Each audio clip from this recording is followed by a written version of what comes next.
Dudes. And we are live, ladies and gentlemen. What's going on? Me and Melissa are here with the Monster Squad. How's it going, everybody? Hanging in there, doing good. How you guys doing? Oh, I'm doing great, man. Especially because you guys are here. This is just amazing. So happy this is happening.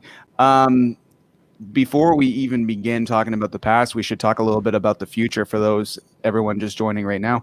Um, the last time you were on the show, Andre, you were talking about a little documentary you made called Wolfman's Got Nards, and it just got a release date, and it's happening this month. Can you tell us a little bit about that?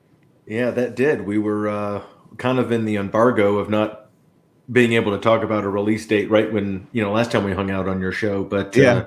yeah, it got released a couple days ago. October 27th is going to be the main VOD and Blu-ray DVD release date, which is kind of awesome. It's pretty good timing. Nice. I She like should it. be working for, people on Halloween weekend that either are not having Halloween activities, or if they are having Halloween activities, they can, they can order that. They can download it digitally on iTunes. That link is out there now, or they can pre-order the Blu-ray on Amazon and a couple other places. Or you can just rent it and download it on whatever your preferred VOD platform is, be it Amazon, iTunes, Comcast, Dish, Spectrum, all that good stuff. Amazing. And Ryan, we have never met before until tonight. And I would just like to say it is a pleasure to meet the man who was defending people from bullies long before Captain America was. But Ryan, how are you doing? How are you doing, dude? Tell. I'm meeting you for the first time. So is Melissa. How feel you? I feels good. I'm good. I'm all right. I'm like just isolated my apartment for I don't know what is it 3 years now.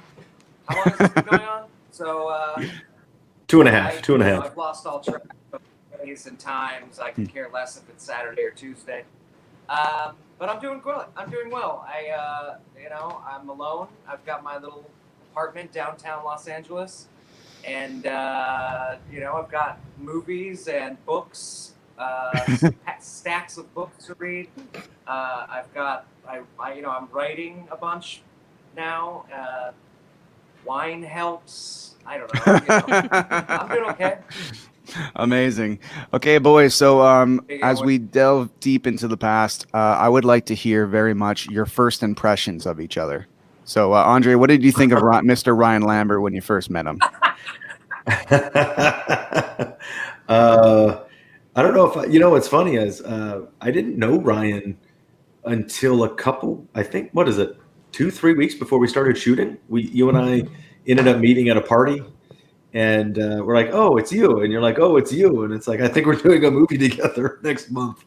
No, I mean, he was cool. We were at a party. We were all dressed kind of cool and had a lot of hair product and looking bitchin', and we just kind of hung out. And I think we have some photos from that night, that we've kept and we pull out every once in a while and laugh at.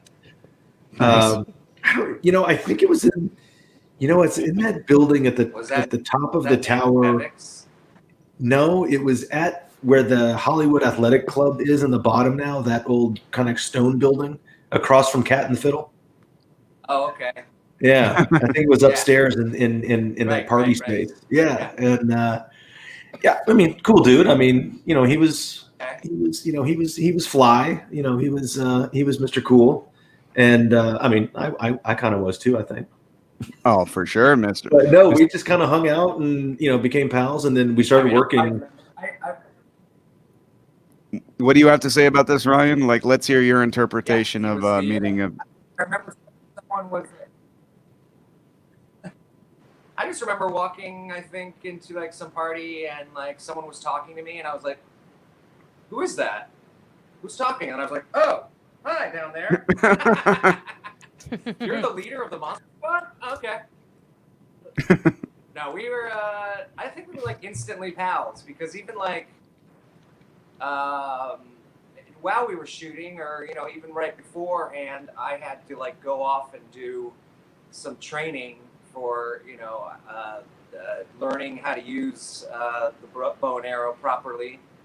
So I was in a Roxbury Park, I believe, or Pico. I don't remember what park it was, but yeah, I had a trainer teaching me that. But Andre had a whole setup in his backyard. He's like, just come over and we'll just shoot bow and arrows in my backyard, and it was So cool. much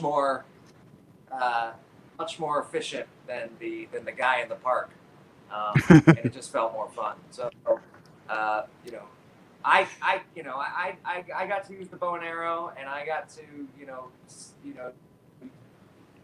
in the film steal the bow and arrow and all that. But Yeah. Andre did teach me how to actually use the thing. So there you go.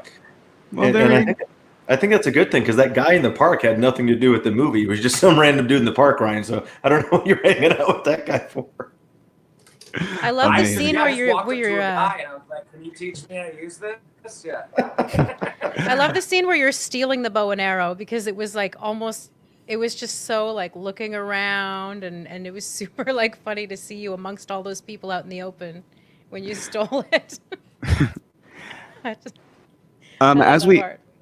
Yeah, those montage sequences were pretty quick. They were shot pretty quick. It was, they set it up, and then Fred just said to me, he goes, steal the bow and arrow that's on the ground. He goes, but do something funny. I'm like, okay, do something funny. Like, I'm the monkey. Let's do something funny. So I don't know. I can't remember what I did, but I made a little face. I did a little bit of You're like, everybody looking. There's no one looking, and then I'm out. And then they were like, and that was the end of that.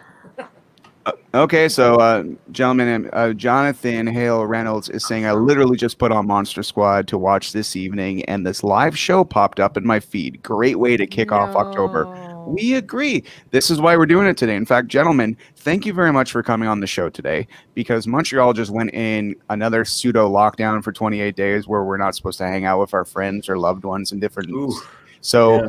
we're going to, on this show, we're going to try to entertain the crap out of people all month, and we're starting off strong with you two. Yeah.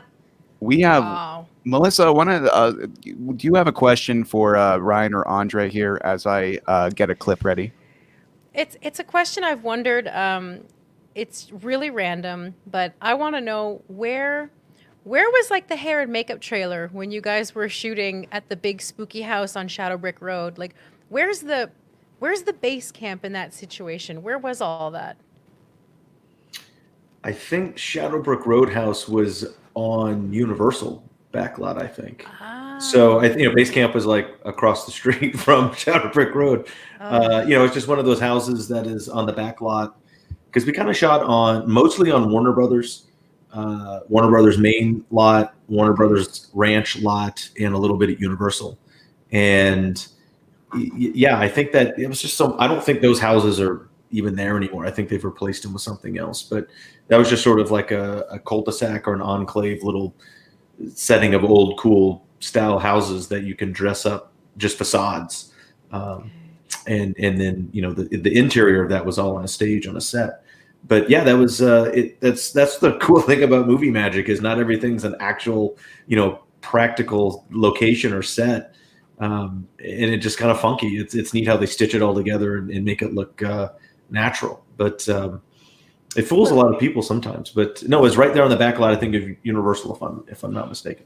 And are there tours for tourists, basically like bus tours of, let's say, the town square and things like that? Sorry, I was drinking tea. I think they do that. You The love Warner tea. Brothers backlot tour. Yeah. And have Yeah. you been on Yeah, the them? Warner Brothers backlot, like the whole square. Yeah, the square that we're in, where the whole final battle sequence happens that's been used for everything. That was Rebel Without a Cause. That was Gilmore Girls. That was, I see Elvira. it all the time. I'm watching TV. Elvira, yeah, and I'm like, oh, that's the Monster Squad set or whatever. The funny thing is like the set where like the diner that we used. You're seeing it from this angle, camera's pointing at it, and but like you were saying, where's the crew or where are the trailers and stuff? It's like literally like right off, like across the street, like in the Munsters house. You know what I mean? Like you can't see the Munsters Wow. house, but we're like really right. We're right across the street from it. So I mean, now That's it's like amazing. painted pink or whatever, but I mean, it's like, and those houses are all completely empty, obviously, and like that's where we would eat lunch, like in the Growing Pains house or the Munsters house or whatever, that street. I mean, that street is Desperate Housewives. That's whatever they Oh, call Wow. the street, the Wisteria Lane or whatever. Mhm. That's like where That's we great. shot a lot of stuff. So Yeah, That's that Town Square and Warner Brothers has Fun been in. facts. They've got a plaque, that's got. Warner Brothers is probably one of the cooler lots to be on or to take the tour. Universal does their kind of tram tour, but Warner Brothers does a cool thing that Ryan and I actually know some of the tour guides and that whole crew because they're all kind of cool people, and they go around in like 12-person golf carts and give you kind of like a little intimate guided tour of the history of Warner Brothers, and that's a really good tour if you're when the world starts turning and you can go do shit like that again. Go check the Warner Brothers one out because they're cool people that are the tour guides, and it's a really neat tour because you get to see some cool stuff. And what's interesting about kind of the lots, the set and the areas and the towns and the cities, like right behind the facade of the like City Hall on Town Square is Paris Street. And so Paris Street, it's like a block or two of what you would think mid-century Paris would be, and that's actually where they shot Casablanca.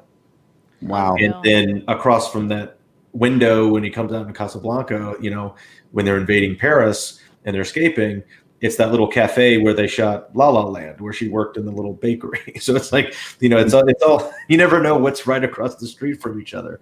So it's it's really neat to go around the corner and see all that stuff. Amazing. Oh, my brother had a question here. Nick, it's my brother. Brent Challam, who played the part of Horace, passed away in 1997 in his early 20s. Can you share any memories that you might have about him? Oh, that's an awesome question, Nick. Yeah. Go, Lambert. I was like going to say, I'm like, tough. you guys are having It's tough. a Mexican standoff. He was a sweet kid, He was really super excited to be. We were all excited to be there, but he, there was a wonderment to his, demeanor. Like he was just constantly like, "Hey, what's up? Are you? Can I hang out with you guys?" And we always had a handball game going outside of our school, our little room that was our collective school, and we would have a handball game. So I remember teaching him how to play handball, and he was terrible at it. I liked I think we played a practical joke on him once. I might have just jumped out of somewhere like boo something, and it took him down. He was like, he like totally freaked out, and I believe either Fred or one of the producers told us not to do that anymore. But Wow. we were just kids. We were all having fun. Yeah. Andre, what about you? He was just Oh, sorry. Yeah. Sorry about that. The delay is screwing all of Oh, us yeah. up. Ryan, that was an absolutely beautiful story, yeah. and really humanizes a human being that I only saw in character for a short amount of time. So thank you very much for telling us that story. Andre, do you have a similar story of either lovable mocking or? Yeah, he was a year or two younger than I was, and Ryan was a year or so older than I was. So he was fairly young and had worked a little bit, but was still pretty new and green. And Ryan and I had worked a little bit more, in our veteran early teens, and we'd been in business for a long time. And just Ryan sums it up well. He was a sweet, innocent kid. His kind of the wonderment is kind of a perfect adjective for that. You just kind of all of that came through in his character, which made him even more real than just some kid playing another kid.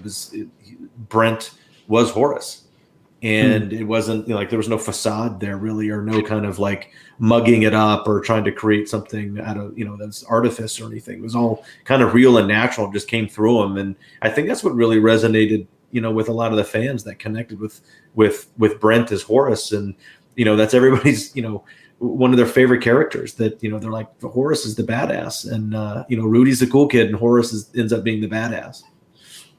Yeah. My name is Horace is definitely a phrase that I hold near and dear to my heart. Yannick saying, "What's up? What's up, Yannick?" I'm Hey, sure you're watching. Hey, with Yannick. Saber. His son has the same Hey. jacket as I do. So Yeah, Saber's so cool.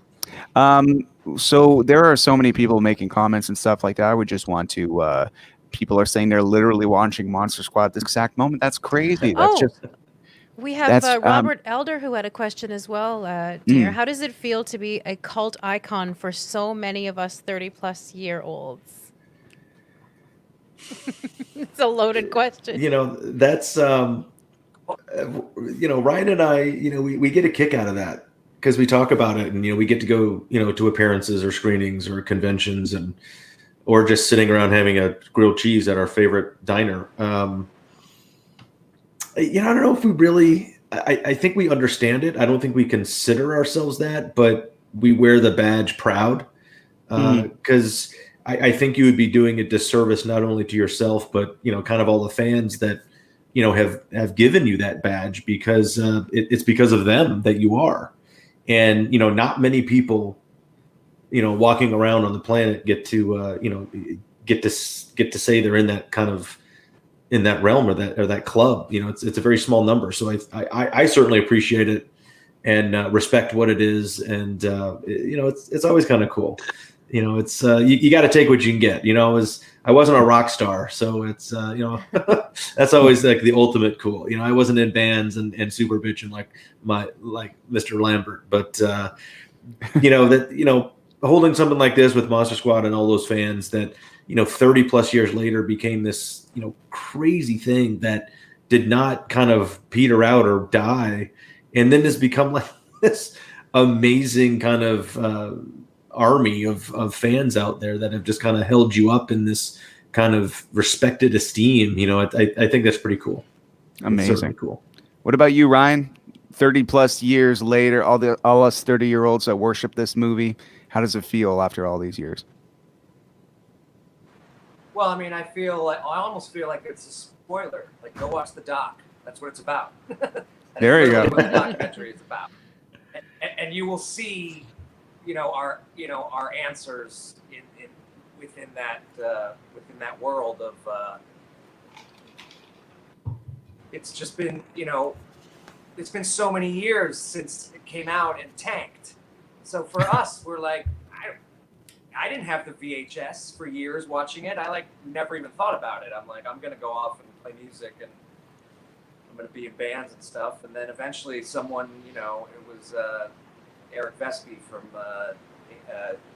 Ain't Cool News and Alamo Draft House in Austin, Texas said, we're going to do a screening. And I was like, who's this? What? For what? And they're like, we're going to do a screening of the Monster Squad. And we were like, and I was like, why? Like, that's a terrible idea. Like, there's gonna be like 4 people there.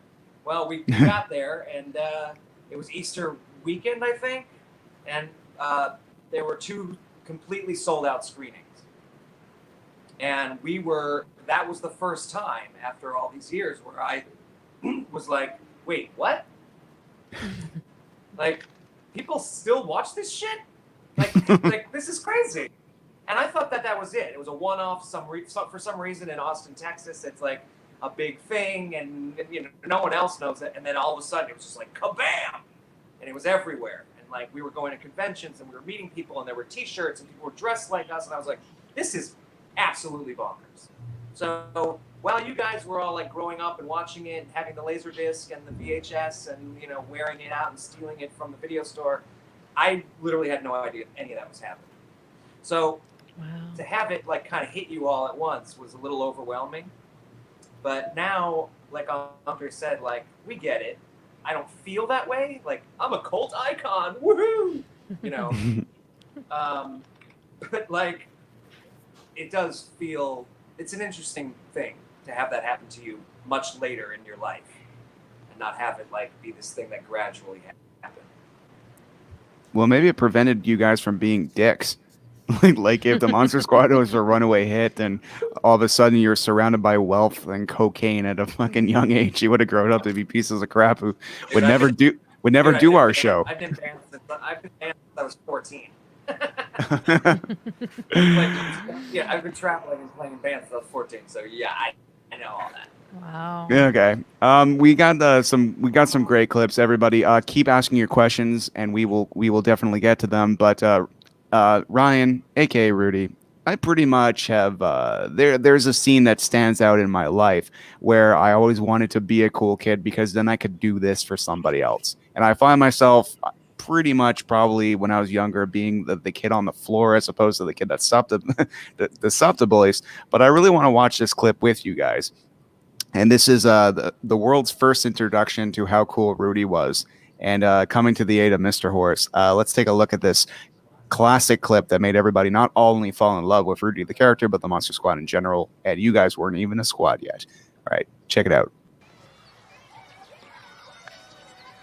Good evening, ladies and gentlemen, and welcome to our show. Tonight's question: what makes Fat Kid fat? Fat Kid? Get out of here, EJ. Get out of here, EJ. Nope, Not a good nope. answer. Doesn't make any sense. Let's go to our man on the street, Derek. Hi, I'm Derek, and I'm in the street where Fat Kid is blocking traffic. Fat Kid, can't you stop eating? Look, I have a glandular problem, okay? At least I don't have a stupidity problem. Did you say faggot? What'd you say? My name's Horace. Horace.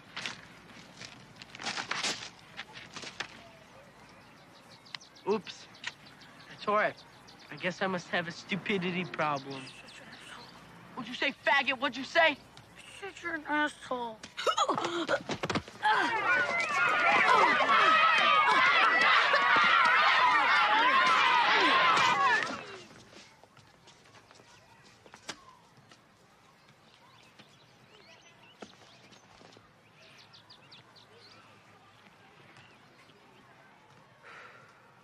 Hey, Rudy. EJ? See, you met my friend Horace. You okay? Rudy, Shh. You dropped your candy bar, EJ. It's his. It's yours now. Rudy. Eat, Rudy, I'm not gonna sit Eat here up. and eat. and we'll call it a day.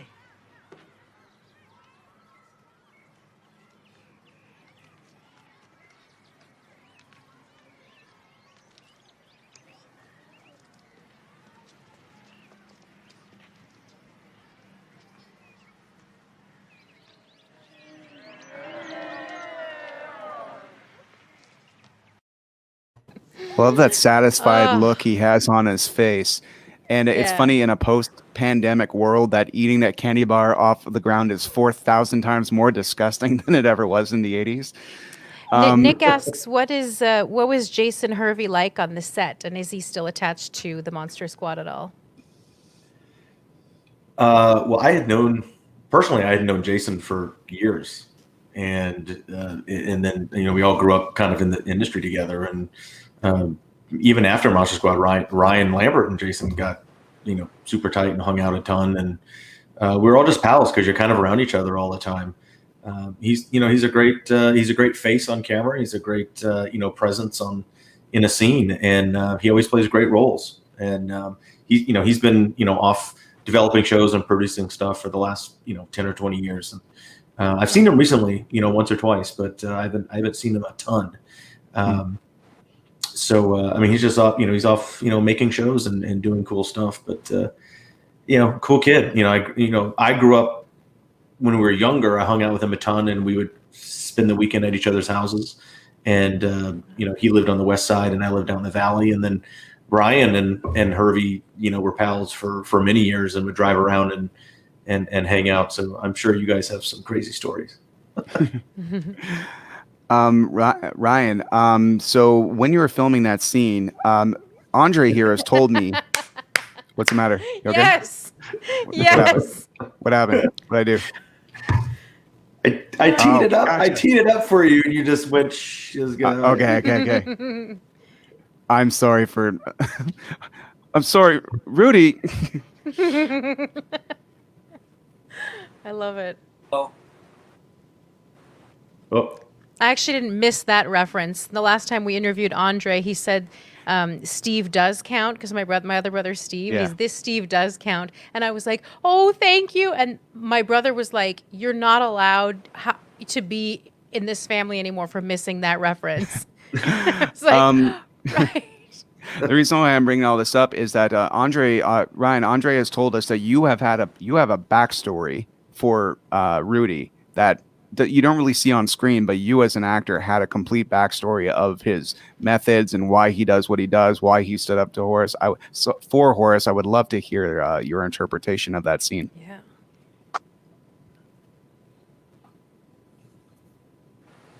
well, it kind of all started when I was being fitted for wardrobe. Uh, they had like 4 or 5 jackets that I was trying on, to see which one looked best on camera. And she put the one jacket on me that I actually wear in the film, and I didn't like it. Like I was like, ugh, like this doesn't feel like something I would wear. And she looked me right in the eye and she goes, "You're not playing you." And I was like, whoa. Like that. Now I had to like figure it all out a little bit. And so, reading through the script a bunch of times, I just started realizing that like no one really knows who this person is. You see Sean, you see his mom, you see his dad, you see his sister, you see the family. Dysfunctional as they may be, you see what's happening in their lives. You kind of can guess the rest of the kids. You get to see Eugene's father, but it's just there's so much. There was so many rumors within the script, in the dialogue. I heard he killed his dad. He's like, what? So you just kind of have to figure it out. Where, you can say like, oh, he's, maybe he's like Bender from the Breakfast Club, like his dad. So smoke him up, But I always thought like, well, let's not worry about that part about it necessarily. But like, take the jacket off, take the the smoke out of his mouth, put his hair down a little bit, and he's just a kid that like probably just is lonely, wants friends, and somehow knows a shit ton about monsters more than a monster club. and how to kill them. He knew all the answers. He knew where all the maybe he studied them before because he knew like I'm getting in this club. I'm getting in this thing. And he did have obviously like he was defending Horace, so like he had like something there was something in him that just like was drawing him to these particular kids, even though he was older. And then, of course, when he discovered Patrick's sister, I mean, that was a no-brainer. He's like, I'm definitely in this, whatever the hell this is. I'm staying. But yeah, I always feel like everyone's like, oh, he's so cool, he's so cool. Like people say like, oh, James Dean's character in Rebel Without a Cause is so cool. It's like, not at all. Watch that movie again. Zero cool. Like he's a loner and a crazy person. He's not like this like super cool badass dude. Kind of becomes one a little bit, but it's sort of out of circumstance. He has to like put on a persona. So like to me, like Rudy was wearing a, not just me wearing a wardrobe, but like Rudy as a person was wearing a costume. I totally get that. He's badass. Don't get me wrong. Yeah. You got to be kind of badass There's got to be more to it. There's got to be more to it than like, oh, he's cool. Yeah. It's boring. He also has good aim. That's kind of boring. He's just cool. He was not one-dimensional. Yeah. No, For a guy that's no. never shot a bow and arrow, he nailed it right on tape. Oh my God, yeah. Andre, Andre, I want to say a little something about your character. As I watched the movie again in prep. That film in Sorry. most. Oh, sorry, Ryan. Please continue. There's about a 5-second delay between the two of us. No, sorry. Yeah. Yeah. Seems to I be. was just gonna say. I was just Please. Oh, sorry. I was going to say that I think all the characters, that's what's so great about the Monster Squad, and so great about the screenplay itself. Like, it wasn't just like, oh, here's some kids doing stuff. It's like backstory. The development of the characters is pretty heavy.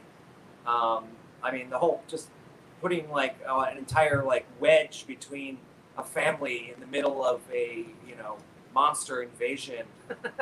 Mm-hmm. You kind of like get the feeling that there's a little bit more to this whole thing than what you're just seeing, especially when you're a kid watching it. Maybe that stuff like goes past you a little bit, but as you watch it like over and over again, as you grow older, it's like there's a little bit more to the story than meets the eye, I think. That's such a great point. I know that when I was watching it growing up, I would gravitate towards the kids, and now that I'm older, I can kind of see the arguing between Sean's parents. So it's a movie that grows on you, I guess. For sure. I think if it was just a bunch of kids swearing, like, for I mean, you can no. go- I think if it was just a bunch of kids, like, just swearing and getting in trouble, it wouldn't be, it had to have some heart in it. Please, you're saying, Ryan?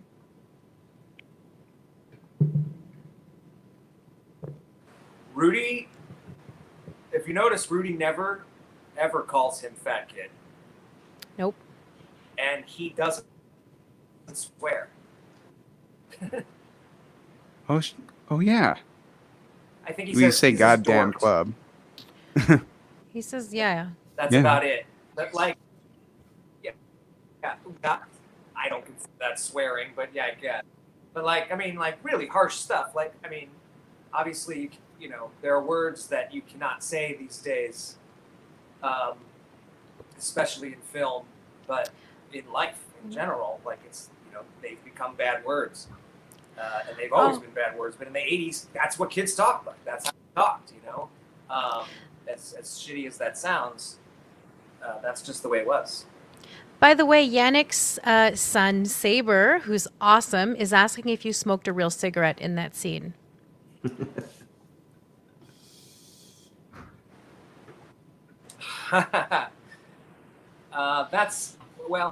It was a cigarette. Yeah, it wasn't a fake cigarette. It was actually lit and smoking. Yeah.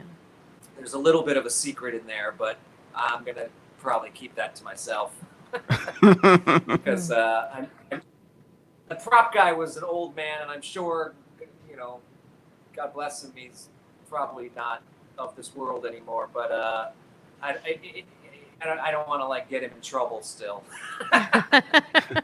That's all I'll say. Okay. Okay.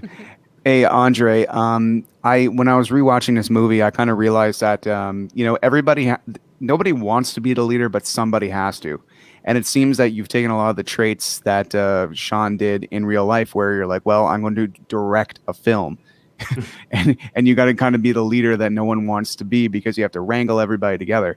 But what I want to do right now is watch this scene with you guys when you guys decide to become not a monster club, but a squad, and how the world needs you to get your shit together and to fight these monsters.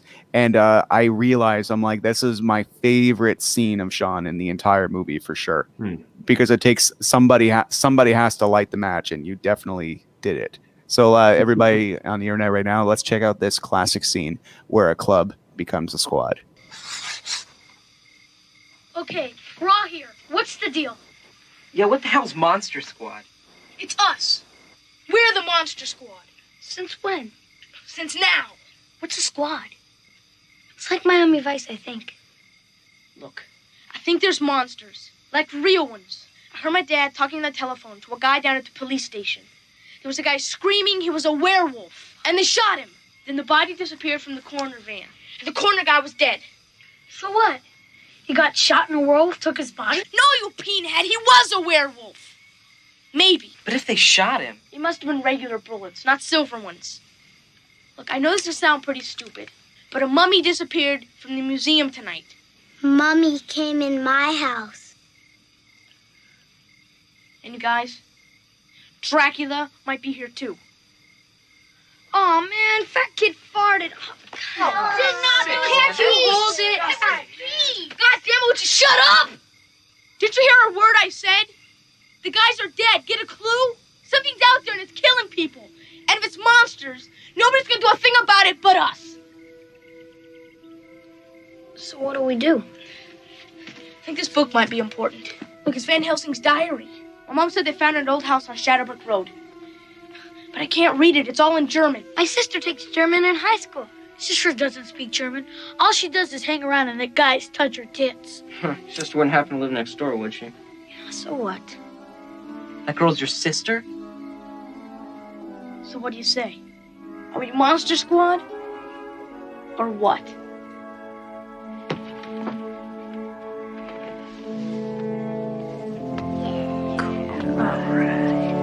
How does that dog get up here anyway? I love that line. How does that dog get up here anyway? It's absolutely amazing. I know.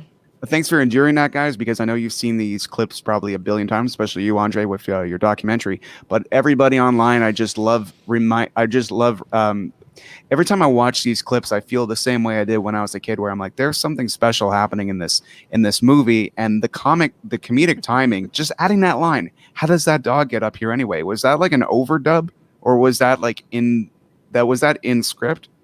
Yeah, I think that was actually on the page, and everybody always asks, how does Pete get up there? And they just cut it out, but we actually they shot the scene like there's a dumbwaiter, so we hoist him up in a dumbwaiter, and like we pull him up on a pulley, which is kind of rad, which I think Fred totally stole from which Bond movie was it when he goes up the cliff face and he has to go up, and then I was like, hey, that's a dumbwaiter. I was like, I know where he got that from, because Fred's a big Bond guy. Yeah, I mean, it's one of those scenes that, that's where the kind of group and the story takes a turn, because things are real. Ryan alluded to it earlier about the backstory and actually the character development of everybody in the movie, especially the squad members. That's the one thing I lament that we don't see in the final product of the movie that got released is, in the script and on the page, there was a lot of backstory with these kids as individuals and as a group of how, tight knit that they were with each other, how knowledgeable they were of the monster lore and the literature and the history and comic books and how everything ties together. And they were, reticent at the beginning about doing anything, but they're the only ones that figured out what was going on. And in earlier drafts and, in a longer movie, you would see that kind of typical, hey, dad, or hey, grownups, this is happening. And they're just like, yeah, whatever, silly, go back to your comic books and your crazy video games. You're being insane. And the adults weren't going to do anything about it. So it's left up to us. And we've got to, figure it out and save the day. We don't get a lot of that, but it's kind of implied and it's in between the lines now with everything there. But I wish we had seen a little bit more of the development between the kids of really what they knew and how much they, really gave a crap about the things they cared about, which made them dorky and misfits and, be able to gravitate towards each other because they weren't cool enough to hang out with the cool kids. And but they're the ones that end up saving the day. Amazing, dude. We have so many questions, and I want to ask you both about this. My buddy Mark Fabrizi, coolest dude in the world, looks like a young Luke Perry. He says, if a sequel were to have ever happened, what do you think could have been the storyline? Bride of Frankenstein appearance, maybe? Bride's a great character. That'd be hot. It's my like God. it's just like a bunch of Bride of Frankenstein's invasion, but I don't think we'd win that one. So I don't know if that's a good idea. That might be too formidable. Look, I mean, everybody's talked about, reboots, remakes, and actually, the core fans, that are in the Monster Squad fan base, would they'd like a sequel, and what would that be? I love everybody's takes on it. Everybody's like, well, I think you need to fight Jason and Freddy, or we always toy, we like we should grow up and fly jet aircraft and fight Godzilla. But I think I always wanted to actually be friends with Godzilla, because Godzilla's not a bad guy. Yeah, he destroys towns, but like all those other kaiju would destroy Japan if Godzilla didn't come and take care of business. So Godzilla would be kind of like our Frankenstein in a sequel. He'd be on our side. Look, there's a neat way to do it. I think there's a cool story out there if it was done right. I'm winking, nodding to Lambert, but we've talked about it over the time, and there's some cool stuff out there. I think if anybody ever did make a sequel to it, it's important that you actually, it's opposite of studio think, but you have to make it for the original fans, and don't worry about a wider audience, because you're going to do a disservice to that original core. And I think you need to give it to them first, and then let them bring in other people, or other people find it. And I think there's some great stuff. Like I said, there's a lot of stuff missing, in the first movie, or the first movie in the Monster Squad, that you can fill in some holes. We got a lot of payoffs that we didn't know were payoffs because we never got the setup, and vice versa. Some big, giant stuff that Shane and Fred wanted to do on the page. I think you could do that, in a new context. Yeah. And I think there's a great way to, bring the story back around. And I think the most important thing of it is that it's a passing of the torch type thing. Amazing. Hey, Ryan, we haven't, we got to get some more words from you and perspectives. I would love to hear your opinion on this. Someone said Tim Ryan says we need Monster Squad action figures. I'd buy them up. I would buy them up too. I want a Rudy action figure. Did fans ever make you a Rudy action figure? Yeah, I've seen a few. Some are just like, they look like a refitted Star Wars action figure from the 70s. So it's just like a stick, they just painted like on it.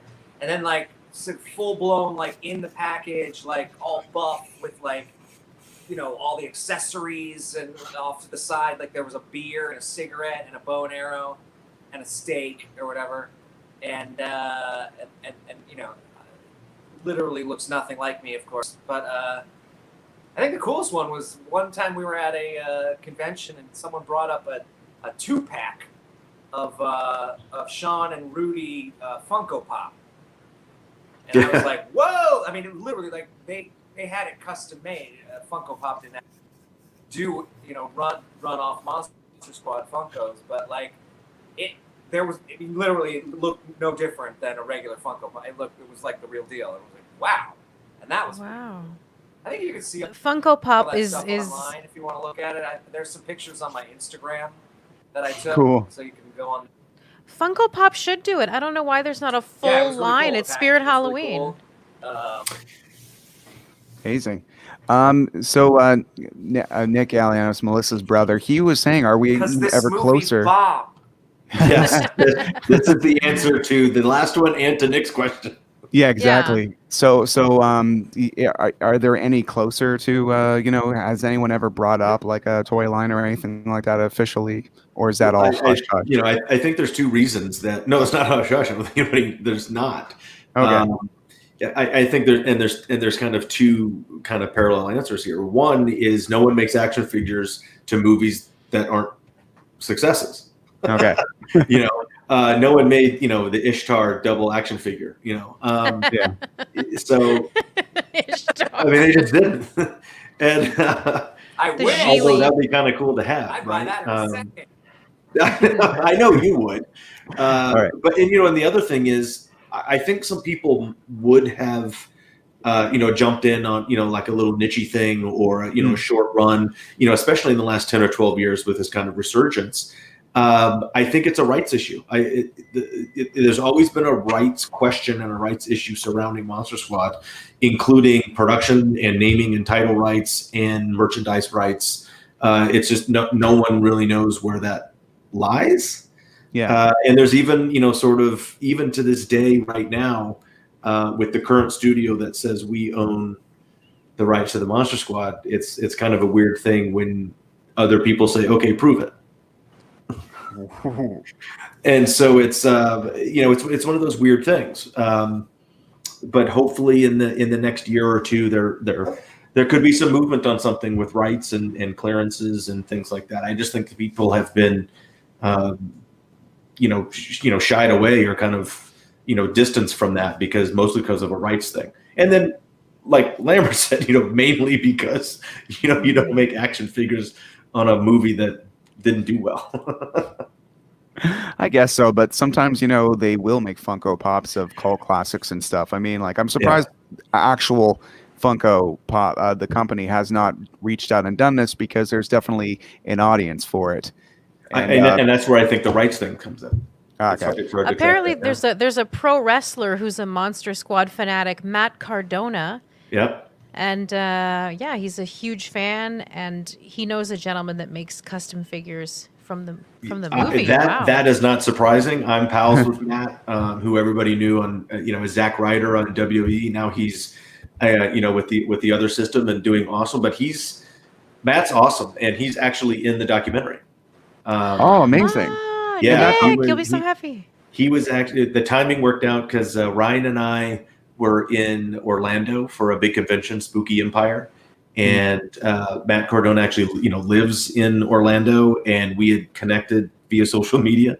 And I said, "Well, come and hang out at the convention and hang out, and we'll meet and shoot the fish for a little bit and go to lunch." And he was just like a big kid. Like he was excited to be hanging out with Ryan and I, and we're like hanging out. We're like, "Dude, you're like a huge wrestler," literally and figuratively, because he's like a huge dude. And but awesome dude, really nice. And I just texted him the other day, after the release, of the doc went out, and said, "Hey man, just so you know, this is legit. That's official. And I'm gonna hit you up for some, tweeting it out to your like 2.3 million followers that you have." Yeah, please give us your followers.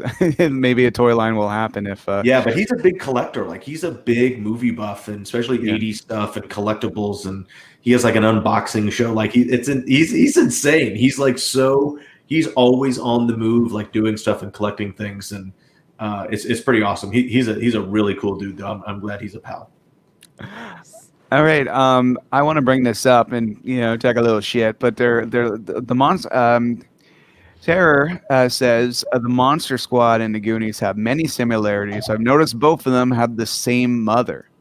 Is that just a coincidence? Is this a Martha thing? I'll let Ryan Lambert go into the similarities or differences, but I will address the mother thing. Yeah, Mary Ellen Trainor was the mom to both Mikey and to Sean. Wow. Because that's Mary Ellen Trainor, and she was perfect for both those roles. Someone on Twitter just the other day, a day or two ago, was thinking that the Goonies and the Monster Squad are actually in the same universe now, and it's because of the mom. And so like there's actually like a connection and a mashup, through this type of thing. I'm like, oh my gosh, we're now mashing up Goonies and Monster Squad instead of everybody trying to keep them separate. But yeah, that's neat that, everybody's actors. Like you just read for roles and you get them. And, she ended up being, she's always the newscaster or the mom or the psychiatrist, or, she always plays these great roles, and, she looks great on camera and she nails it every time. So Ryan, what do you think about the similarities that people seem to see in the Monster Squad and the Goonies, and now Stranger Things, which I think they borrow a little bit of that kind of stuff too? A bunch of swearing kids versus some monsters.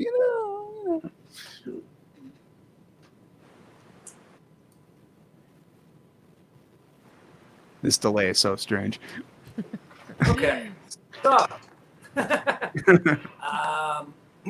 well, they're both the Goonies and the Monster Squad are both movies.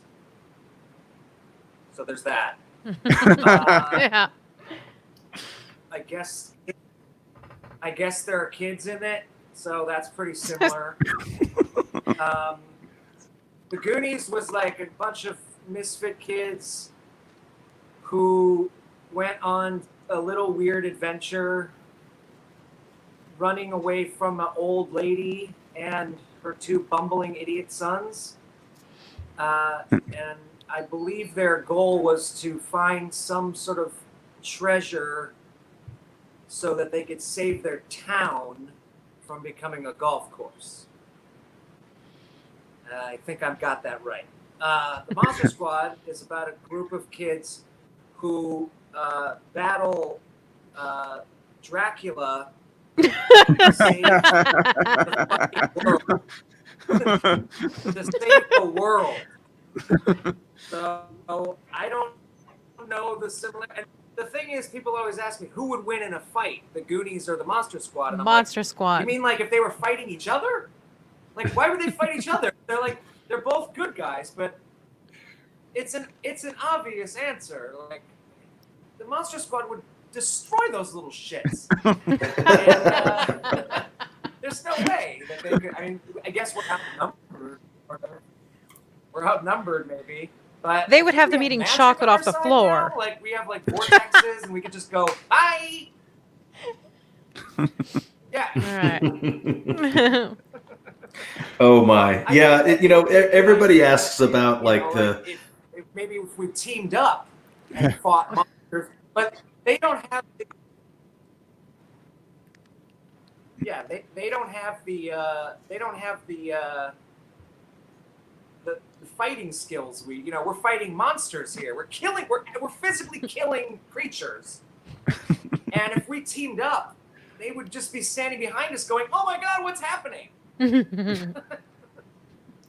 I think an interesting thing in a comparison, not to kind of besmirch the Goonies and that script, because all the kids are great. They're all friends. Like we all grew up with those kids, and they're awesome people. So it's not like a personal thing.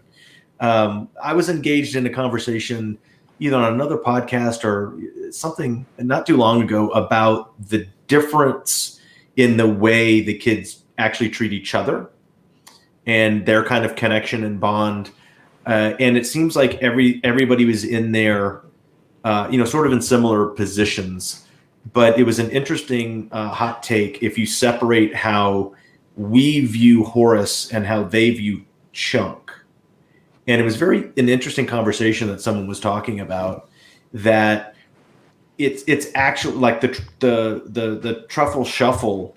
Like nobody else makes him do that, but his own pals. Like they make him do that before he can do anything.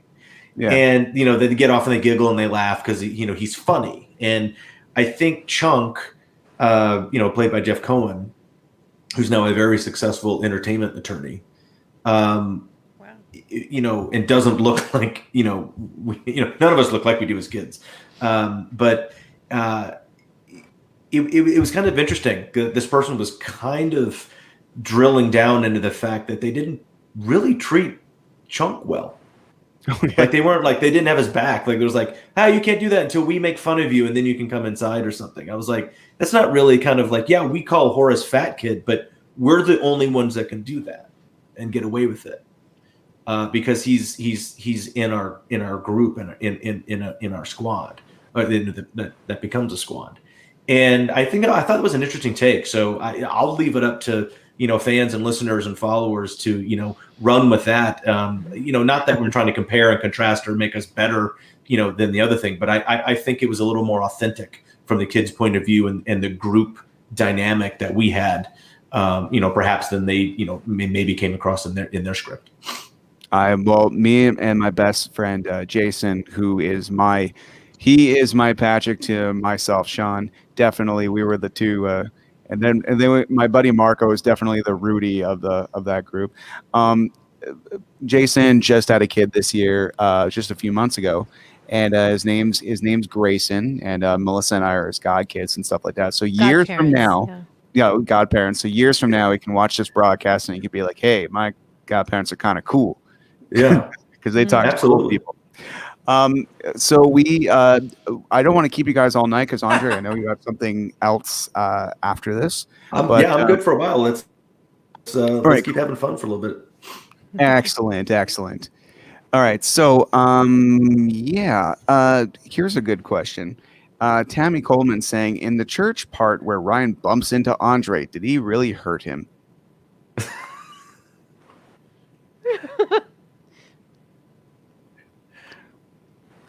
No, I'll say no. It's called acting. Like, he's supposed to bump me out. So, And then, it was What was that? it's block. It's just blocking. It's like I'm gonna bump you a little bit. It's just blocking. It's just the way. Also, there's ways to do that where it's not as it looks better on film than it did when we were actually doing it. It's more dramatic, I think, in the film. But I probably just nudged him a little bit. But it just looks like I almost knocked his ass over. I still can't believe that, Andre, you auditioned for Rudy, the role of Rudy. yeah. Ryan, did you audition for any other roles besides Rudy? No. No, the backstory to that little fun tidbit is, initially coming out of kind of the, agent and casting director submissions that was, if you had looked at sort of my body of work leading right up to Monster Squad, that was obviously the role that I would read for in this ensemble movie, because I had been the cool kid in the other groups and, the leather jacket and the good hair. And I screen tested for Rudy, and I remember it vividly. And, they called, a couple weeks after all the screen tests and final auditions and said, "Hey, you got that movie you read for." And I was like, "Great, which one?" Because, when you're us back in that day, you're reading for 1 or 2 or 4 a day.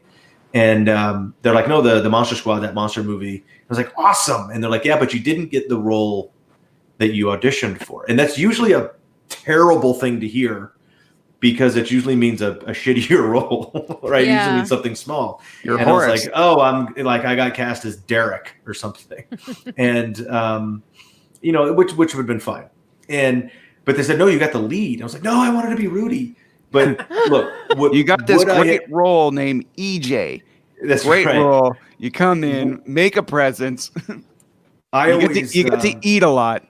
That's right. You can eat a lot of Snickers. I always put it this way. I think everybody ended up exactly where they should have been, and I know exactly why I did not get cast as Rudy.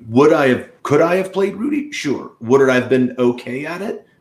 Yeah, I would have been okay. It would have been fun, and I'd probably been a little more, campy, with that. I know exactly why I did not get cast as Rudy. It's because Ryan Lambert went in to that screen test and absolutely nailed it, that gave the whole room no other choice. Like, he is Rudy.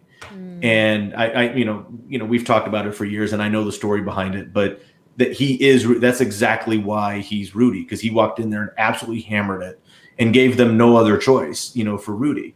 Just like Duncan Regehr did for the role of Dracula. There was other huge actors and unknown actors that are now huge that read for Dracula. And Duncan Regehr, it's about being in the room and bringing it home and nailing it. And that's what Ryan did when he read for Rudy. And, I was fortunate enough that they apparently liked something and said, "Well, I'll tell you what, let's take the jacket off him. Let's, cut his hair, make him as dorky as possible, and he can be the leader." So I was like, that I think it worked out just fine. I still can't believe who was up for the role of Dracula. You told us last time. You have to, I still find it hard to believe. At the time in '86 was a relatively unknown Irish actor named Liam Neeson. Oh my God. Oh my God. That just blows my mind. Who I dig, because the year or two before, he was in Krull, which is, I love Krull. I haven't seen Krull yet. I really want to. I love 80s action adventures that involve swords and dragons and crap, and Yeah, especially the ones that fan- no one watched, like Willow. That's right. I have an The affinity for fantasy movies that no one likes. adventure. So just to was a Monster Squad sequel ever written? Maybe once the film received cult status. Not officially. Okay. Not officially. I know Fred and Shane would probably bang out a draft of a sequel if someone wanted them to. They've had those conversations with studios and other things. Again, it's a rights issue. And it just doesn't work out. There's been a couple fits and starts. Ryan's heard this story a bazillion times, but he's part of it because we kind of batted it back and forth for a while as we spent so much time with each other the last 10 years. There's a really cool sequel story. It's not a screenplay. It's a really cool sequel story on a laptop that would be a really cool follow up to it because it has all the things that we think should be in there, and it's pretty neat. Amazing. Oh my God! Please let that happen. Ryan, since we have you on the line, and I've never had you on the show before, I would really like to. Someone is bringing this up. Jonathan says after the live show is over, everyone should go on YouTube and look up Ryan Lambert singing "With or Without You" on Kids Incorporated. It's 80s greatness. Ryan, tell me about being on Kids Incorporated. And make sure you cut me off because there's a lag, and when I don't keep talking, it gets strange. So talk any second. Oh hell. Tonight's question: why is Fat Kid fat? Kids Fat Incorporated Kid. was a show on television.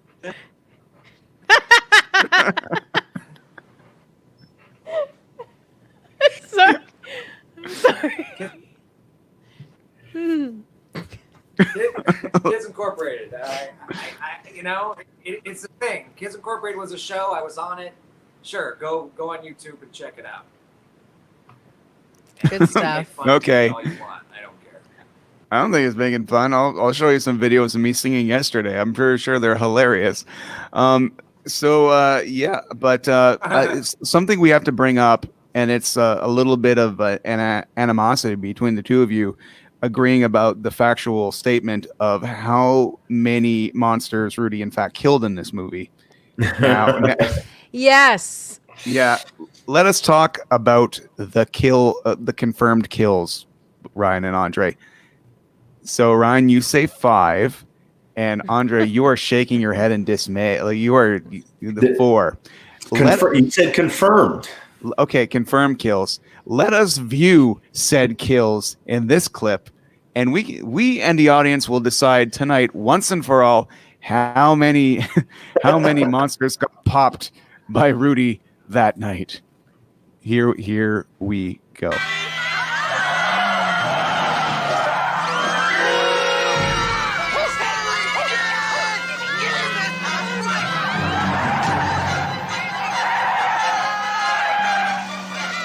Get me some slack! What are you doing? Patrick, just get me some slack! No! You're closer, just get me some slack! No way! Don't be a wuss! Okay.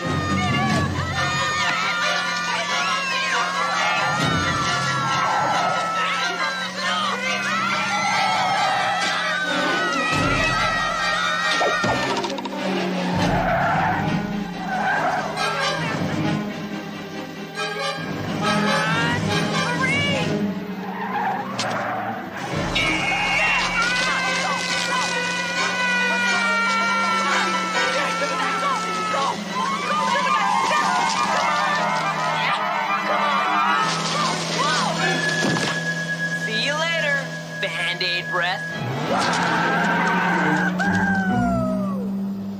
Hey, Reed, go! Wait! Reed! I'm fucking German! Ich bitte Gert Schein! Damn, me really, you should read it! He's not a virgin, you stupid! Did you ask him? Where you going, Rudy? I'm in the goddamn club, aren't I? I don't believe you! I can't understand you! Come on! First mention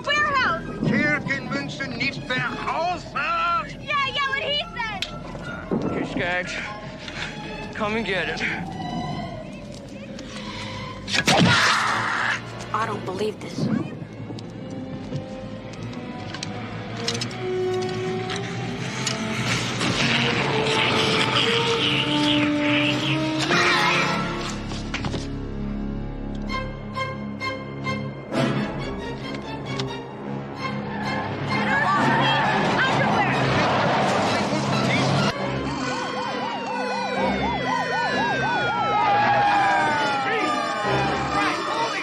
Watch it!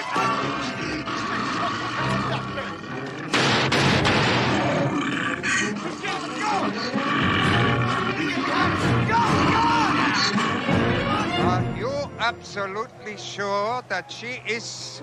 You're not a virgin, are you? No? No, what do you mean, no? Well, Steve, but he doesn't count! Doesn't count!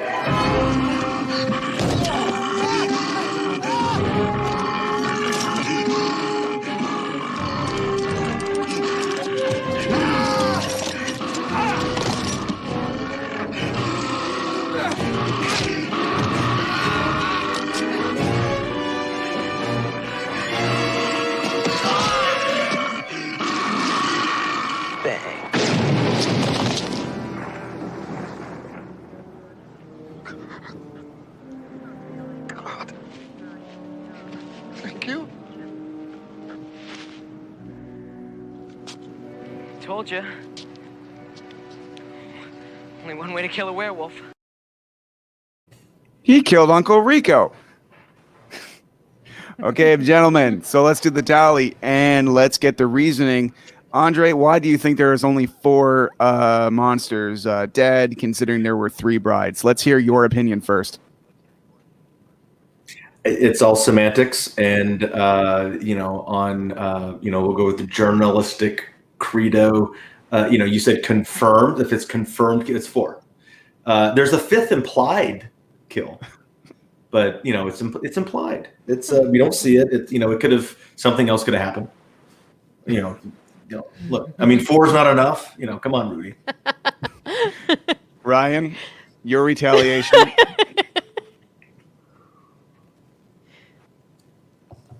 I'm going to change this actually, now that I'm thinking about it a little more. I'm going to say 6. Oh. Because there's the 3 vamp chicks, the mummy, the wolfman, and the man who is the wolfman. So now it's 6. Oh. Oh man. Hmm. No, same guy. I give you the implied 5th one. Maybe. You don't get 6 because it's the same guy. Come on.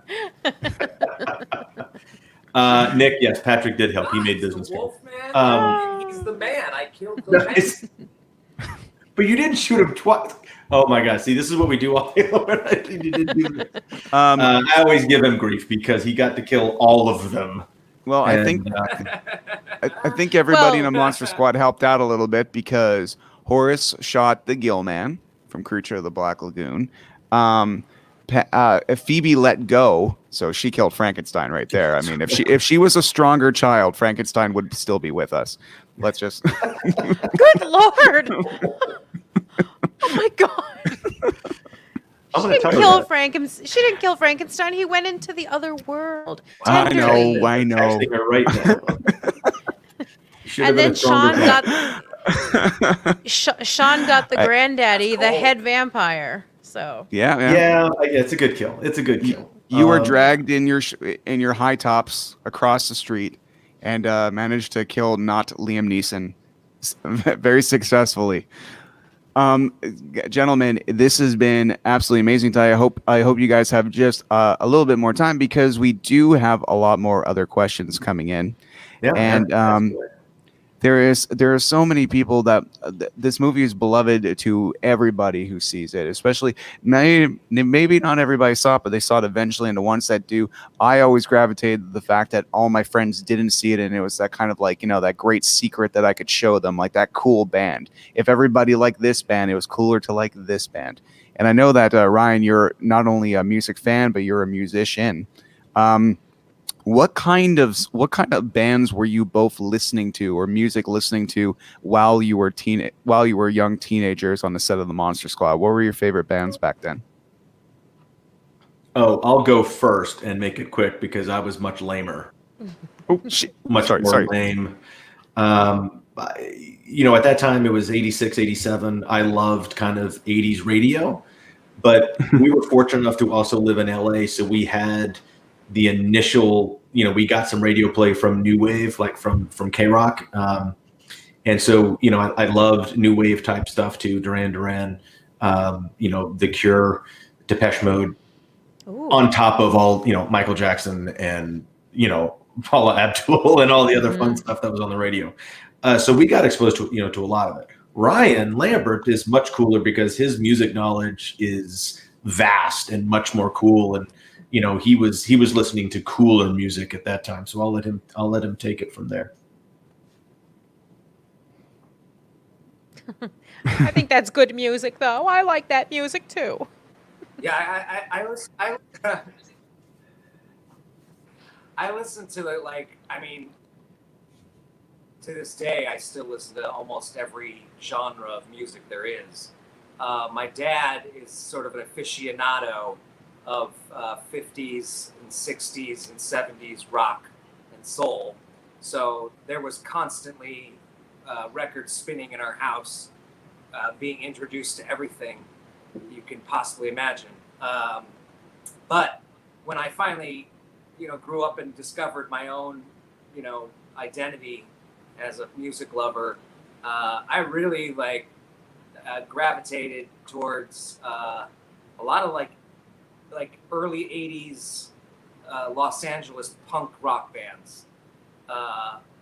Black Flag, X, Circle Jerks, TSOL. It was all that stuff, and a lot of British punk stuff too, and New York CBGB stuff, Debbie Harry, Elvis Costello, the Ramones, of course, and stuff like that. But I was also listening to weird, crazy voodoo jazz music, and like Andre said, it was of the time. So we also liked Madonna, Huey Lewis and the News. The Beastie Boys was kind of like my jam style. I saw the Beastie Boys open for Madonna on Like a Virgin tour. And they had Lord. Yeah. And then a year or two later, the third row, I think, at the Universal Amphitheater. Yeah. Yeah, and then a year or two later, I went to.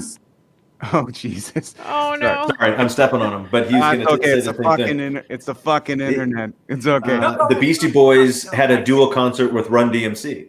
Whoa! And cool. Ryan and I went to that at the. He went a couple times. I only went once, but that was at the Greek Theater. That was a rad show.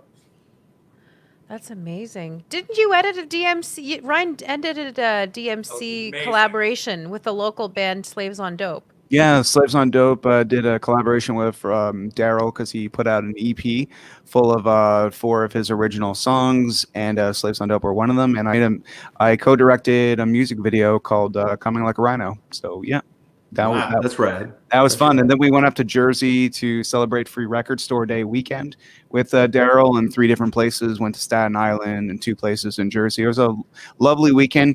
He's a great dude, and he's tall and.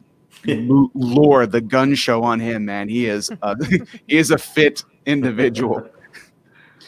He is the king of rock and lifting. I don't know. I'm not good with puns.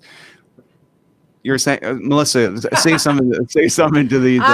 Yes, the gun show. Yes, perhaps he should call the vet because those pythons are sick. That's all I got. Wow! Oh, wow! Instant classic right there. I love dad jokes. Okay. Amazing. I can't believe that, Ryan. I can't believe you got to Oh see. my merciful Lord. I know this is not Monster Squad topic, Ryan, but can you please tell me about the visceral audience reaction that Madonna's fans had to the Beastie Boys on the on that tour? Because I've heard stories from their interviews, her interviews. Like apparently that just did not go very well in general. But how was it for you in the audience? Like, did the audience like the Beasties back then?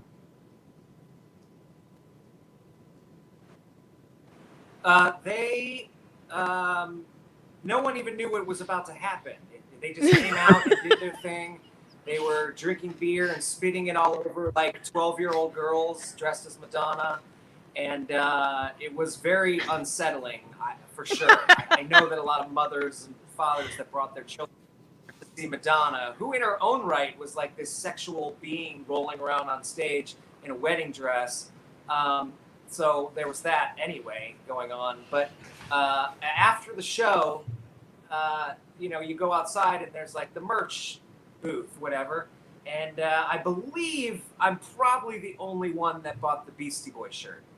So Wow. I wore that till it disintegrated off of my body because I just worship them to death. And I now to this day, I wish I would have also bought the Madonna T-shirt because that was probably pretty cool too, the design or whatever of it, and just have it as a vintage thing. But yeah, I'm pretty sure like I might have been the only one at the Universal Amphitheater that like was all of a sudden immediately like a gigantic Beastie Boy fan. Okay, cool. Oh, sorry, Melissa. Do you have something to say? I was just curious about because growing up, we had a Monster Squad to talk about with our friends and cousins and brothers and sisters. You guys didn't have a Monster Squad growing up because you are the Monster Squad. So what were the movies that you were like, oh my God, this movie, I've seen it like a zillion times. I worship this movie. What would that have been for the two of you? Especially one that only got its just desserts years later. I think, boy, at that time in the mid '80s, a singular film that I had watched a ton, or had, it was probably something like Grease. Oh, cool. Which is a great movie. And then, in the horror genre, my favorite horror movie is April Fool's Day. I just like that movie. My favorite classic monster is Creature from the Black Lagoon, because he's different and he's cool, and those movies are kind of badass. But you see so many movies as a kid because you would go every like Thursday night with your pals or Saturday morning with your other pals, and you get to absorb a bunch. But I don't know what I was watching like left and right then. Huge Star Wars fan, obviously. Indiana Jones fan. Those are all awesome. E.T. was huge, so you remember that stuff. So if I had to pick one, it would probably be Star Wars, the first one.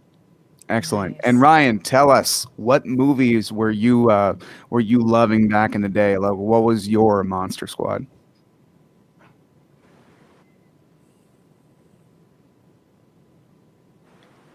I like devoured everything I possibly could.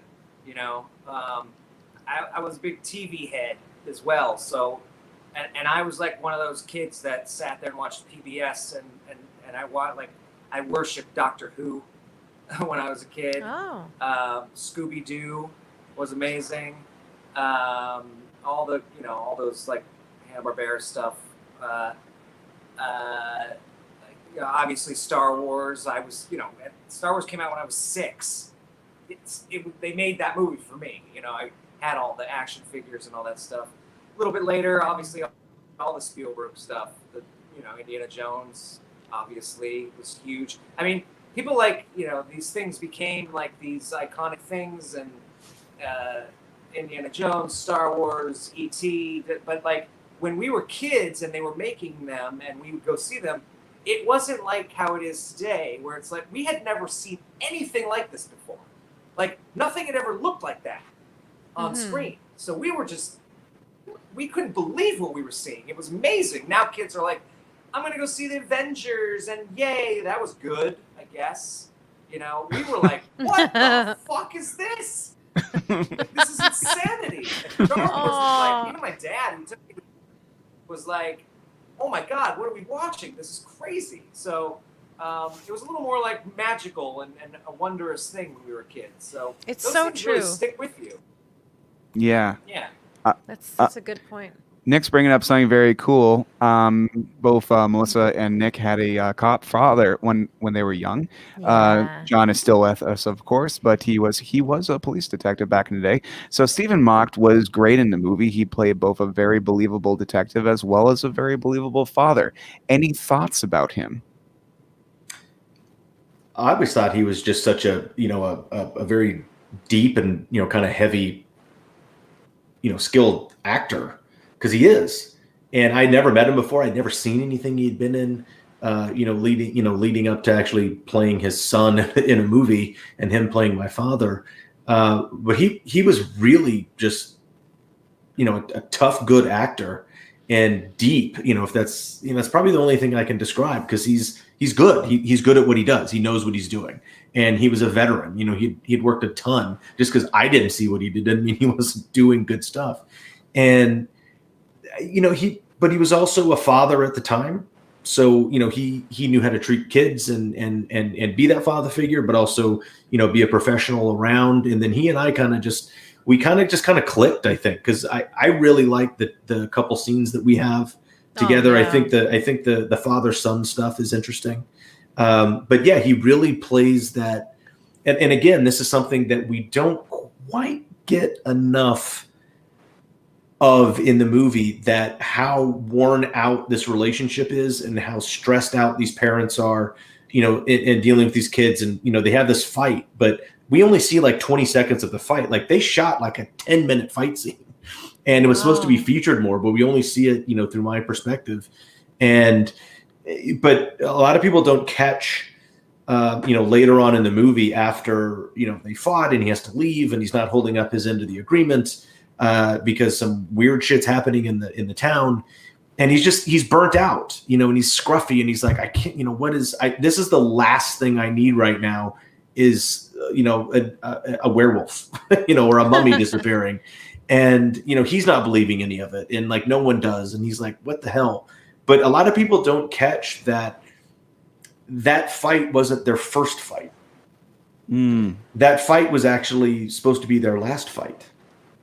Because as you come down later, when all the shit's going down, there's luggage at the door and she's leaving. Yes. Yeah. She's going through the closet and everything. She's going through the closet, she's packing, and there's luggage at the door when he runs in to find out where we are and talk to me on the walkie-talkie. Like, she's leaving. And then, of course, like a guy getting blown up in her driveway and like a bat turning in front, I guess changes her mind for a second. Mm-hmm. But, yeah, I mean, that's a whole other movie. I want to see all of that cut footage of the Dell and Emily stuff where they're just knockout dragging, killing it. It's crazy. Me too. And Tim Ryan is saying the running time for the Monster Squad was really short, was much cut out of the story that you remember. Well, we just talked about the relationship between the mom and the dad, but I also remember you mentioning the last time we were on the show about the attack on Dracula's castle originally was much bigger, much longer. There was much detail to it. Was there any other scenes that you remember filming being very fond of that didn't that hit the cutting room floor, unfortunately? Yeah, kind of one main one, which is unfortunate, and it will tie into something Melissa will like. It's at Shadow Brick Road house. Yes. And that scene was supposed to be much more complex and different and multi-leveled, like literally multi-leveled, almost like a video game. And when we go to each level, we run into a different creature or monster. And it was originally supposed to come in, and we see this guy there, and we don't know who he is. And he's like, "Oh, well, maybe you can help me. I think it was saying he was Van Helsing's grandson or something." And he's like, "But can you come in the house and like help me? I'm looking for something here." And he leads us down into like this catacombs of this place. But on our way, we walk past this mirror, and my character actually looks in the mirror and sees everybody there except for him. Oh, wow. And if you remember, that would have been a payoff, because we got the setup with Scary German Guy, says, if I was a vampire, I wouldn't have a reflection. It's a very basic setup that we see, Holy. and then we start running in this crazy house that has underground kind of catacombs, and that reminds me of an episode of Scooby-Doo. Like we're just running all over the place trying to escape, and we can't get out. And that actor apparently was on set to play that role, and it was time and budget or whatever, but they just kind of rewrote it and mashed it all together. And he never got on camera as that guy, and that was Liam Neeson also. What the heck?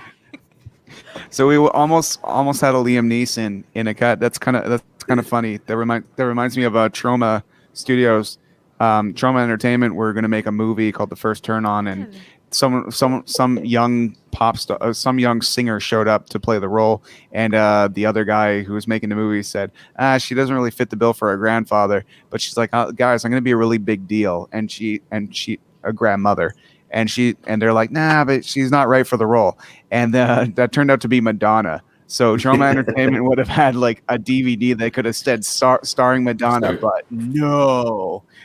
But no. Ryan, do you have a deleted scene that you shot that got cut and you were kind of sad about it? Maybe the death of a third bride, Hattie, kitten.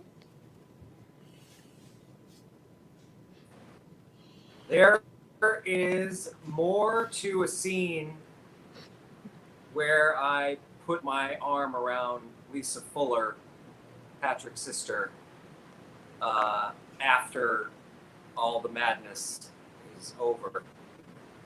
That is also a confirmation that Rudy gets the girl. He says, she turns to him and says, do you still have those pictures of me? And I said, yes. And she says, where are they? And I said, they're at home, under my mattress. And then I put my arm around her. Oh. They only cut all the dialogue out, and I just put my arm around her. But I mean, we do like walk to the army guys together. I'm holding her. Rudy got the girl. But if they would have kept that damn scene in, it would have just been like, yes, Aww. That's what I remember shooting. There was other tidbits here and there, but I think that was the main one. That was a cutting room floor type shit. Amazing. Yeah. I'm aware, like Nick says, there's an extended cut exist? Well, maybe in our dreams somewhere, but I would love to even see like maybe a novelization of the original Monster Squad script or something like that, or a comic book, just something that kind of fills in all these story notes that you're talking about, because good God, I would pay good money for that. I barely buy anything anymore, but I would pay $100 for an extended cut of Monster Squad right now. I totally would. Well, they did some deleted scenes in the 2007 DVD, but it wasn't all of them. No. And it should have been like the one that Ryan was talking about, and more. And the scene where they actually stake Dracula at the beginning of the movie, because that's how they blow it. That's a great scene, and they have that in there. I think the novelization would be awesome. I think people would love to collect that. I think you're right. I think you've got something there. Again, I think that's it's a thing with rights and an issue, and who has publication rights for this title. And hopefully, I think this something maybe in the next year or two that may iron all that out, because it's a timeline thing, and maybe everybody will get some cool stuff like that. Hopefully. Awesome. Gentlemen, before we call it a night, I would really like to just show you a few things. The Monster Squad has some amazing international posters, and you brought this up last time, Yes. Andre.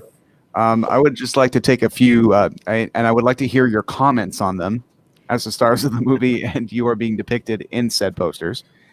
Of course, we have, no, I don't even have your real one. That's funny. I only have the weird ones. This one was interesting. Well, yeah, that's kind of the ultimate foreign one sheet. Yeah. because she has no clothes on, and she's a cartoon, and that doesn't get any more Italian. Yeah. I'm wondering. That's awesome. I'm wondering if people can see that. Can you guys see the overlays? Because It popped up for a second, and then Yeah. okay. There we go. Here we go. Ah, All right. there. Sorry about that. There it is. I've this- never seen that one. Yeah, this is a Monster Squad poster somewhere. This is absolutely nuts. I like this one a lot. I thought this one's pretty cool. Yeah, that's cool. That's actually a artistic. Vance Kelly is a well-known artist that made that art piece in, I believe, 2016, 17. Wow. And that was a big seller for him. That's one of my favorites. That's really cool. That's a Vance Kelly print. Amazing. Okay, and next we have this one. This one's pretty cool. That's Ryan Lambert's favorite one. Ryan, tell me, why is this your favorite one?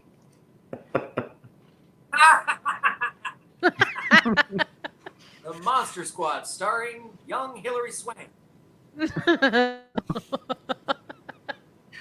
That's why he likes that one. He thinks I look like Hilary Swank. No. Which I'm fine with, because Hilary Swank is gorgeous. Maybe her little brother or something. Yeah, I'm always fine with it. I don't know what this. I mean, I get it. Brent looks a little kind of weird and corny, and Ryan looks like, Ryan always says he looks like Tommy Lee Jones there. Okay, and what about this one? That one's pretty rad. That one is, that's got to be. What is that one? I don't know where that one's from. But yeah, that's a funky one too.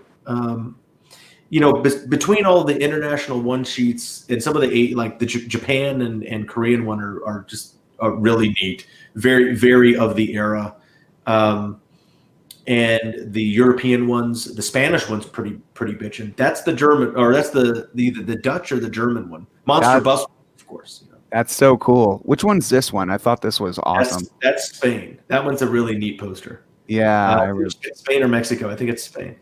Well, there's one I know that is one of your particular favorite ones, and it has a great factoid of why.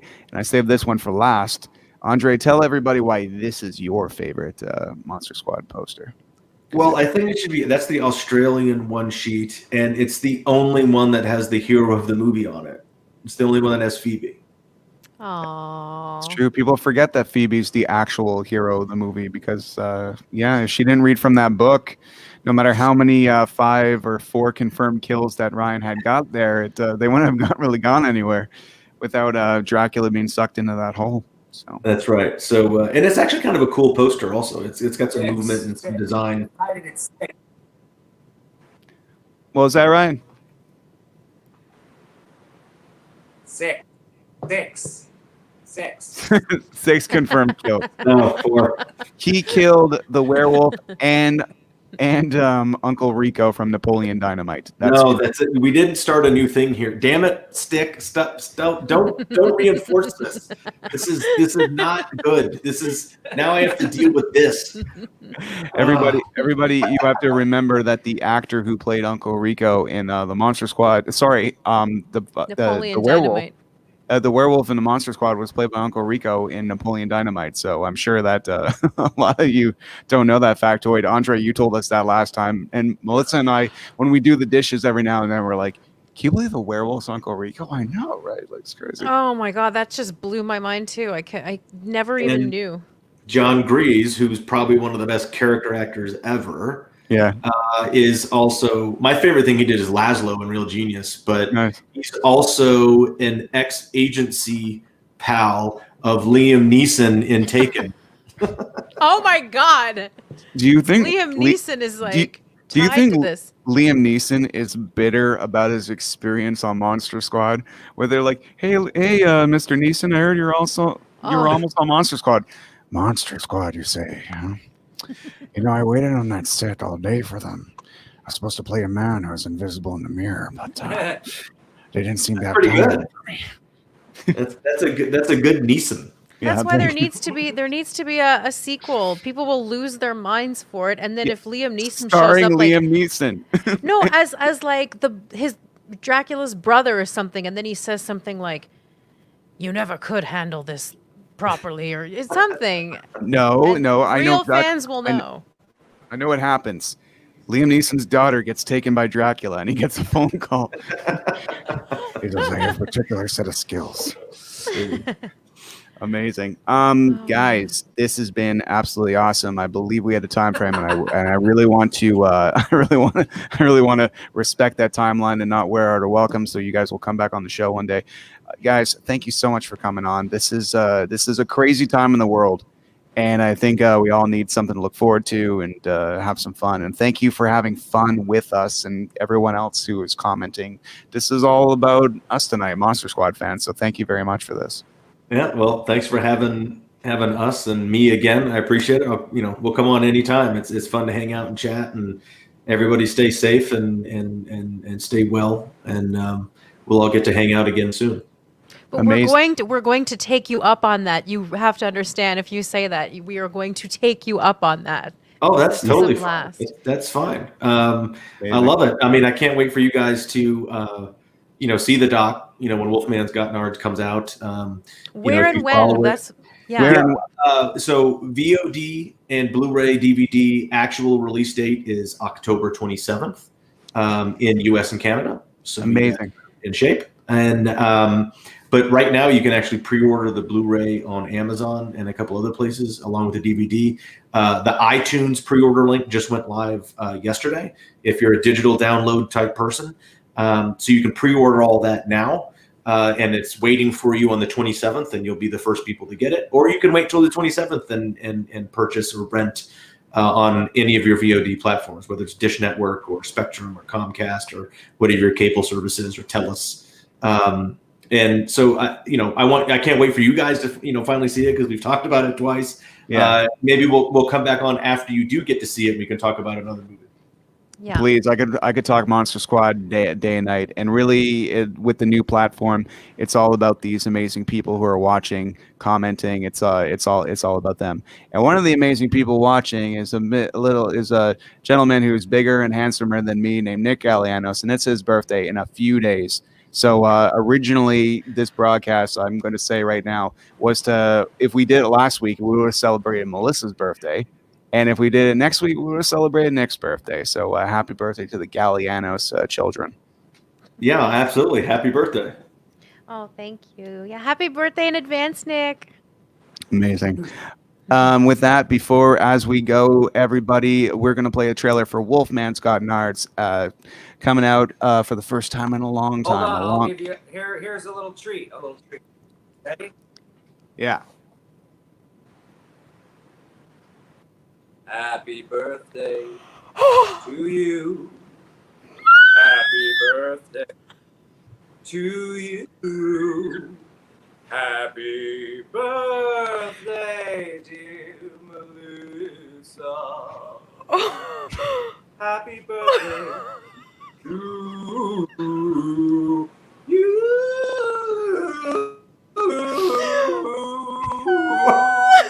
Happy birthday. Oh my God, what just happened? Thank you so much. Thank you so much. That was amazing. Oh my God, my ovaries are canceled. Thank you. Lovely. Such a huge crush on Rudy growing up, and that's just, words are failing me. So thank you. Amazing. All right, everybody, check out this. We're going to be getting going, everybody, but check out this trailer for Wolfman's Got Nards. The Monster Squad legacy lives on in the fans, and that's what this movie is about. So let's take a look at this trailer for Wolfman's Got Nards. And if we don't see you after, we love you. Take it easy. It's just something that I've always known. I can always go back to it. It's helped me through some really hard times. That emotional comfort of coming home. That safe net when I didn't feel safe. It takes me back to my childhood every single time. It's like hearing that great rock song when you get your first kiss or something. You always are going to remember it. How many of you had never seen Monster Squad before tonight? You're welcome. The seed for the movie was I want to do The Little Rascals Meet the Universal Monsters. Scaring the hell out of kids seemed like a great idea, and then the laughs played against that. It was a crazy time. Everything happened very fast. This is probably the biggest thing I'm ever going to do. I didn't know that this would be such a formative beginning. When Dracula lifted her up, He hissed at me. I didn't have a lot of work to do because she was actually terrified. On opening night, we went to all the theaters that it was playing in. I will not forget that. It was a huge hit. And by it, I mean the Lost Boys. There was 7 or 8 people in the theater. And then it disappeared.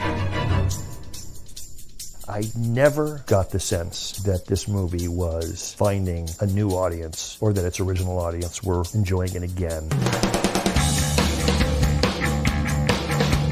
The first time I ever saw Monster Squad, I was at a sleepover party with a friend of mine. It was on HBO. Every time we go to the video store, that's what I'd rent. I even had a bootleg DVD. The word got out. Everything we had seen up till then had all been kid stuff, and this was the first taste of something dangerous. These kids are real kids. We were a part of the squad. we went to school with them and we are them. this movie resonates. They put up the ticket saying Monster Squad Reunion. It sold out real fast. Wait, you know this movie? I did try to start my own Monster Squad. We never actually performed any jobs. You find lifelong friends because you have this one weird thing in common that nobody else knows about. This is a zine I did. It's called I Had Rudy. Wow. What a really pleasant surprise that this seed that we planted grew into something. It's like shooting a basket in 1987 and then it doesn't go in until 20 years later.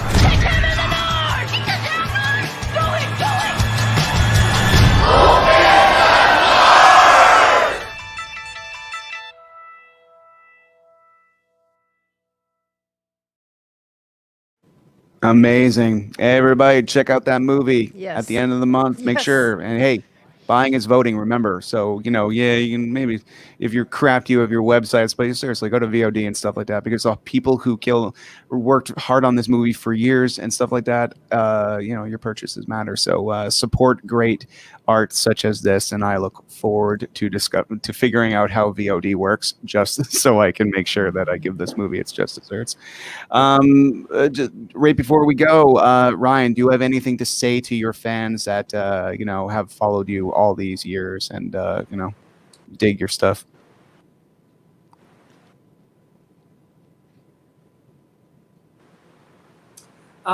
Somehow during all of this time, I'm managing to put out a new album by my band Kill Moi. Maybe November, probably the end of November, December, we'll see. But if you follow me on Instagram or any of those things, Ryan Lambert 111 is my Instagram. So you can follow me and you'll definitely see when that album is actually being released. I'm pretty proud of it. Maybe the best thing I've ever done. It's very bizarre in the sense that it's not traditional rock. There's like a 4-piece horn section. It's kind of insane. Throwback to like Wings, maybe 70s, like big band stuff. But yeah, that's pretty much what I'm doing. I'm writing some stuff and otherwise, like screenplay stuff. And then we got the doc. So our plates are full over here.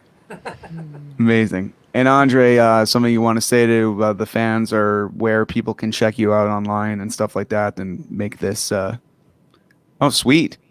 Nick pre-ordered on Amazon. Sweet. Thank you, Nick. That's awesome. Look, I do want you guys to see the doc, and I do want to come back if you'll have me, and we'll talk about it specifically because to see what you guys think. All the things that you were talking about, what Monster Squad is and the fan base, that's what the doc's about. And Ryan Lambert always likes to say, he's like, don't ask the question, just watch the doc. Like, that's what it is. That's exactly what it's about. It's about, the reason these fans connected and kept this movie alive and, how it impacted them and changed them in some way, shape, or form. But what's cool about the doc, please follow @thesquaddoc, go to the website, watch the trailer again, share all the media that's getting it. Please retweet because It's not easy to get a movie out. We have a great distribution partner with Gravitas Ventures, and my studio partner, Pilgrim Media Group, and my company Fitter Piper, which made the doc. It's hard to get it out there, and it's going to be another Monster Squad type of story. It's about the fans, but the fans are going to be the ones that make this documentary, a success as much as it can be. And it's about them and for them and by them and because of them. And that's what's rad about it.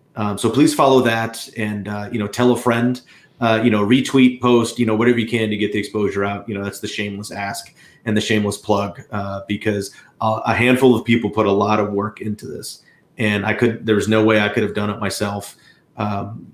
Between people like Henry McComas and Wes Caldwell, and even people like Ashley Bank and Ryan Lambert, who were troopers for 10 or 11 months dealing with another case of me being an insufferable know-it-all, bossing them around, telling them what to do for so long, and dragging them all over the country. And Ryan and I went to London, but it's really kind of some special stuff. And working on the doc kind of changed us as well. And so any of your support on the doc is actually support of those cool people. It's not just about me. It's not about us as the cast, but it's about cool people like Ryan. And what's great about the doc is nobody touched this movie or worked on it in any way, shape, or form that doesn't have a connection to the Monster Squad, which is very rare in movie making. Everybody's either a fan or they worked on it, had a thing. And Ryan mentioned, he's working on a new album with, one of his bands, Kill Moi, which is awesome, rad music. And what's neat about half of the soundtrack in Wolfman's Got Nards is from Ryan Lambert's bands. Oh, no way. Cool. So you hear their stuff in the background there. He was very cool, and his bandmates were gracious enough to allow us to have the music in there. And that means even more, because it's all staying together. Everybody's still, connected. It's amazing. Man. All right, everybody. Well, without further ado, we shall end the broadcast tonight. But the Monster Squad lives on in Wolfman's Got Nards. So take it easy, everybody. Thank you for watching the show. Share this around and show it to some Monster Squad fans. Check out Wolfman's Got Nards. I cannot wait to see it because I keep rewatching Monster Squad to just sometimes I'll see something else in a scene or something, and it's just more. Everyone wants more, so I'm really looking forward to it. All right. Thank you so much. Have a good night, everybody.